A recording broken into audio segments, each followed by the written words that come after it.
नमस्कारम। हरे कृष्णा। राधे राधे। 9वां श्लोक भज गोविंदम, और जिसे हम मोह मुद्गर बोलते हैं, सारे मोह के नाश जो कर सकता है, और मोह के नाश से ही जीवन में आनंद का प्राप्ति होता है। जब मैं और मेरा से तादात्म्य न हटे तो मनुष्य दुखी ही रहता है। स्वयं का शरीर हो या स्वयं का परिवार हो, उसमें जब तक आसक्ति रहेगा तब तक तुम दुखी रहोगे। सत्संगत्वे निस्संगत्वम,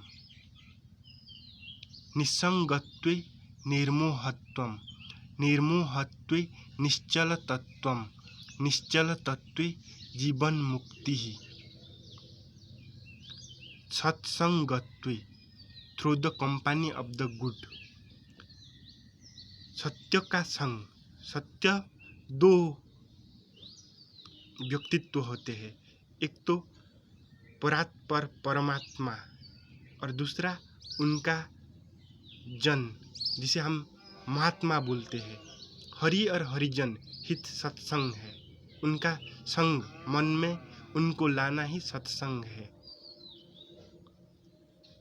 भगवान उनका अनंत नाम है, अनंत रूप है, अनंत गुण है, अनंत लीलाएं हैं, अनंत धाम है और अनंत संत है।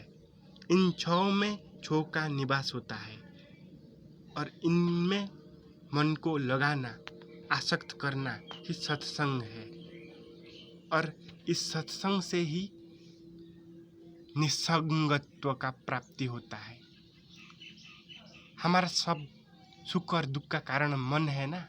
मनैव मनुष्याणां कारणं बंध मोक्षय, मन परण कारणम आमनन्ति, चेत खल्लोस बंधाय च मनोमतम।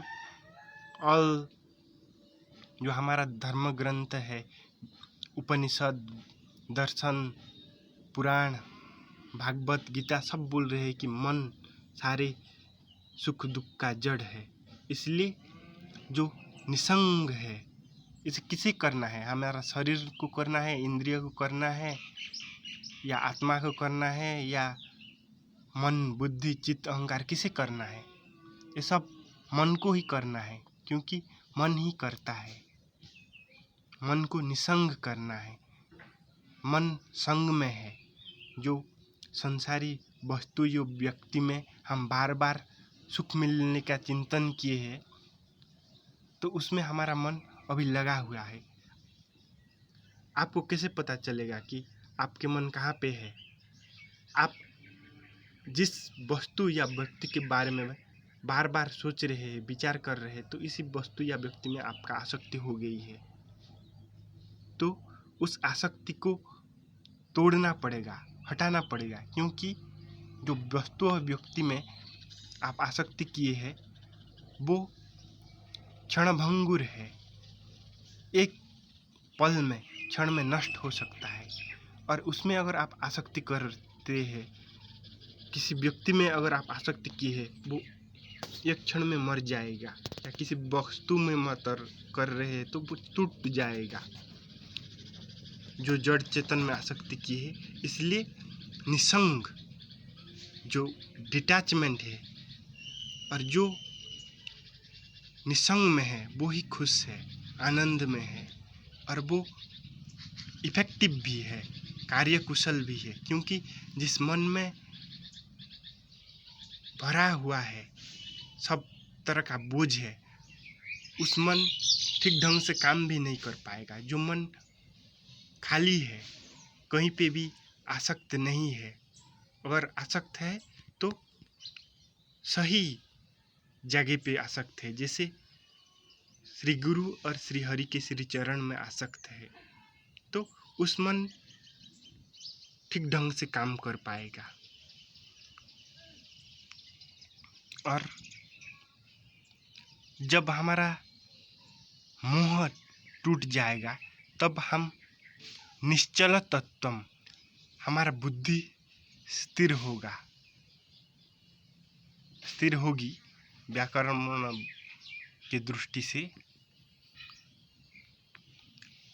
और हमारा जो आत्म तत्व है उसमें हम स्थिर होके रह पाएंगे। हम बार बार भूल जाते हैं। हम अपने आप को शरीर और मन के साथ तादात्म्य कर लेते हैं।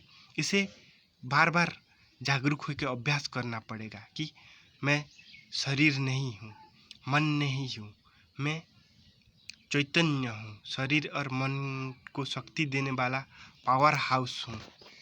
ये सब बार बार मन में अभ्यास करने से ही होगा। और वो निश्चल तत्व से जीवन मुक्ति। हम जीवन में बंधन में हैं, बहुत सारे बंधनों में हैं। कर्मों के बंधन में है, 3 कर्मों का, 3 गुण का बंधन में है, सत्व रज तम 3 कर्म है, संचित, क्रियमाण और प्रारब्ध।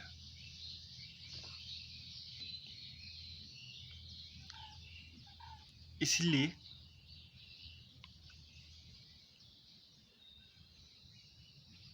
हमें मोह से मुक्त होना पड़ेगा। इधर लिखा है, फ्रॉम सत्संग कम्स नॉन अटैचमेंट।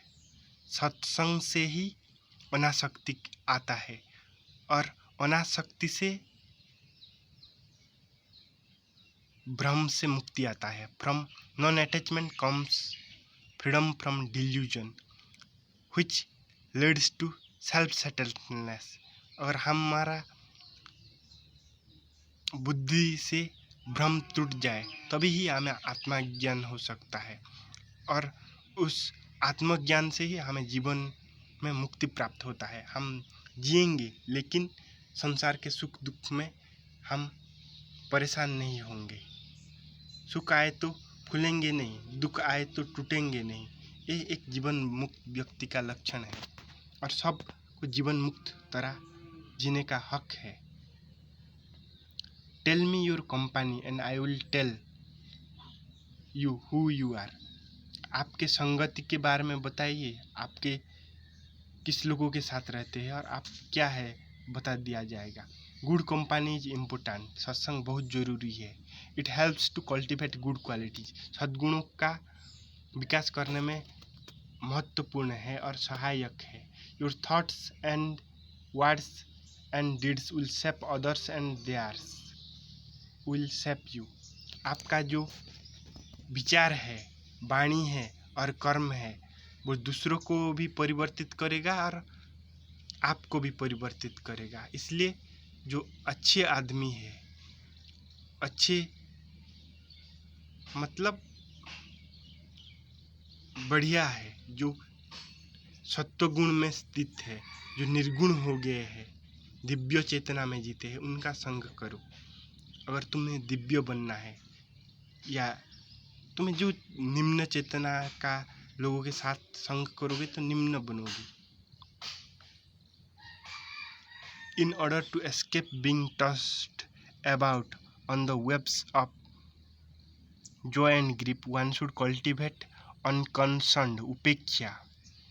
आपको जो गलत व्यक्ति है या गलत चीज़ उसे उपेक्षा करना है, उसको प्रति दुश्मनी शत्रुता का भाव नहीं लाना है। शत्रुता का भाव लाएंगे तो वो मन में आएगा और दूषित करेगा। Shri Ramakrishna said that if you must avoid sticky fluid in the jackfruit from contacting your fingers when you peel it, you have to apply a few drops of oil on them। अगर कटहल पणस जिसे बोलते हैं, अगर उससे में से आठा निकलता है, हाथ में चिपक जाता है, अगर आप तिल लगाएं हाथ में तो वो आपके हाथ में नहीं चिपकेगा। सो to said he, if you do not want the world and its reaction to stick to you, have a few drops of unconcern applied on your mind। बाबा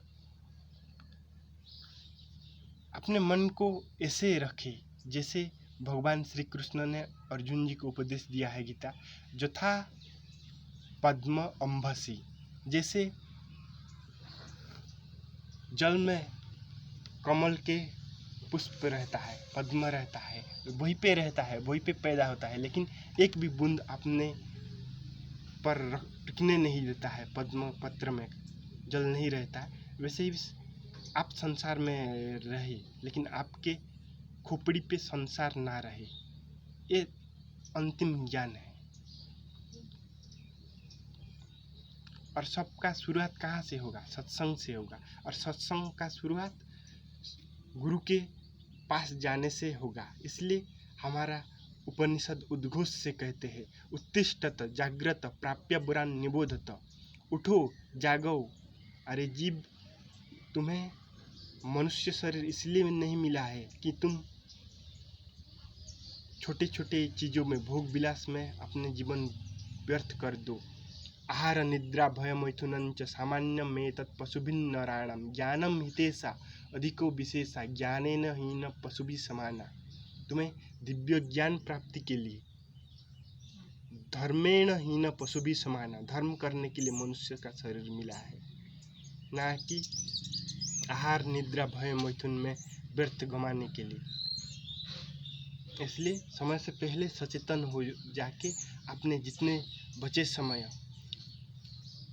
भगवान और गुरु के चरणों में निष्काम सेवा करके अपने बिगड़ी बना लो, अपने अनंत जन्मों का बिगड़ी बना लो इस जन्म में, वरना और अनंत जन्म लगेगा। कब मनुष्य शरीर मिलेगा इसका कोई भरोसा नहीं।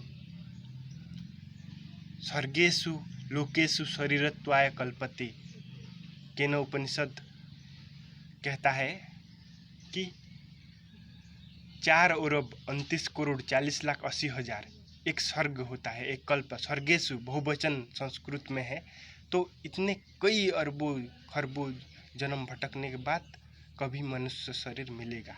और मिलेगा भी तो क्या होगा? अनंत बार हम सब मनुष्य बन चुके हैं पास्ट टेंस में, तो क्या होगा? ऐसे ही भोग विलास कुसंग करके बिता देंगे, कुछ हासिल नहीं होगा। इसलिए केवल सत्संग करे और कुसंग से बचे और अपना जीवन का परम चरम लक्ष्य सदा आनंद प्राप्ति, सदा दुख निवृत्ति, जिसे हम भगवत प्राप्ति और माया निवृत्ति बोलते हैं, उसे करे अभी और यही से सीरियस होके, ईमानदारी के साथ, सिंसियर होके करे, वरना हमारा जैसे फटीचर हाल है और फटीचर हाल हो जाएगा। ये नहीं चलेगा कि हम नहीं करते जी, हमारा मनमानी ढंग से चलेंगे, चलो कौन मना करता है, तो और दंड मिलेगा तुम्हें। कर्म करने में तुम स्वतंत्र हो, लेकिन फल भोगने में परतंत्र हो। जो करोगे वो भरोगे, ये शाश्वत नियम है। उससे भी ऊपर एक नियम है, कृपा का नियम, द लॉ ऑफ ग्रेस, करुणा का नियम। वो भगवान जो उनको शरणागत करते हैं वो सब गलतियां माफ़ कर देते हैं अतीत का, और वर्तमान और भविष्य का ठेका लेते हैं। इसलिए श्री गुरु और श्री हरि के चरण में मन को सदा आसक्ति करके अपने जो मन है उसे रूप ध्यान पूर्वक साधना करके उसे शुद्ध किए, तो हम जीवन का परम तत्व पा सकते हैं। श्री हरि गुरु भजु नित्य गोविंद राधे, भाव निष्काम अनन्य बना दे। जगत गुरुतम भक्ति जोग रसावतार श्री कृपालु जी महाराज बोलते हैं कि हरि और गुरु में ही मन को आसक्ति करे, नित्य निरंतर अनन्य और निष्काम भाव से। हमें जो चाहिए होगा वो अंतर्यामी है, दे देंगे, हृदय में सबके विराजमान है, तुम्हें मांगना नहीं पड़ेगा। अंत में बोलते हैं कि गुरुचरणाम्बुज निर्भर भक्त, संसारात अचिरात भव मुक्त, सेन्द्रिय मानस नियमा देवम, द्रक्षसि निज हृदयस्तम देवम। जो व्यक्ति श्री गुरु के श्री चरण में श्रद्धापूर्वक शरणागति करता है, संपूर्ण रूप में अपने मन बुद्धि को दे देता है, बुद्धि नहीं लगाता है, और जो गुरु कहे उस साधना करता है, वो बहुत शीघ्र ही अचिरात संसार से मुक्त हो जाता है। जो इंद्रिय और मन के बस में रखता है और धर्म में, सत्य में अपने जीवन को बिताता है, वो परम पाद को पाता है और कृतकृत्य हो जाता है। ओम शांति शांति शांति। हरि ओम तत्सत, हरि ओम तत्सत, हरि ओम तत्सत।